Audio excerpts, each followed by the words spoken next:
ওই স্বামী video call দেয়, ভিডিও কল দিয়ে স্ত্রীকে দেখার জন্য ইচ্ছা জাগে।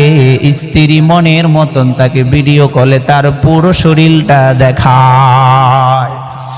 এ বাবা, যখন স্ত্রী তার পুরো শরীরটা দেখায় তখন তার যৌবনের চাহিদা চলে আসে। কারণ স্বামী যদি কাছে না থাকে তাহলে তো যৌবনের চাহিদা মিটানো যাবে না। একটা মাইয়া যদি প্রতিদিন তার পুরো শরীরটা দূর প্রবাসে স্বামীকে দেখায়, দূর প্রবাসে যদি স্বামীকে দেখায়, ওই স্বামী যদি কাছে না থাকে মেয়েটার মনটা ভেঙে যায়, মনটা খারাপ হয়ে যায়, মেজাজটা গরম। কারণ স্বামীর আদর পায় না, ওই স্বামীর আদর পায় না, মেজাজটা গরম হয়ে যায়, মনটা ভেঙে যায়।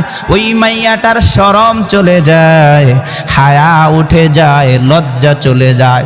কারণ কি রে বাবা, প্রতিদিন যখন তার পুরো শরীরটা স্বামীকে হোয়াটসঅ্যাপ ইমুতে দেখায় তখন মাইয়াটা থেকে লজ্জা চলে যায়, তখন সে খারাপ পথের দিকে পা বাড়ায়।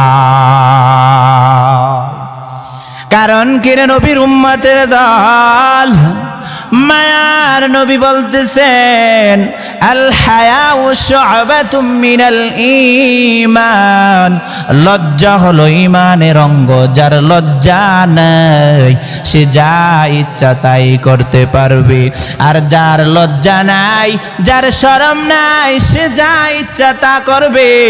এটাই স্বাভাবিক। এ বাবা, ভালো করে বুঝো,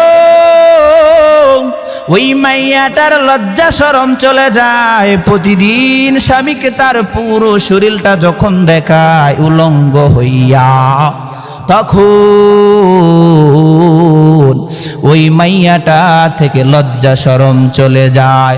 যখন মাইয়াটা থেকে লজ্জা শরম চলে যায় তখন সে বিন পুরুষের হাত ধরে বেগে চলে যায়।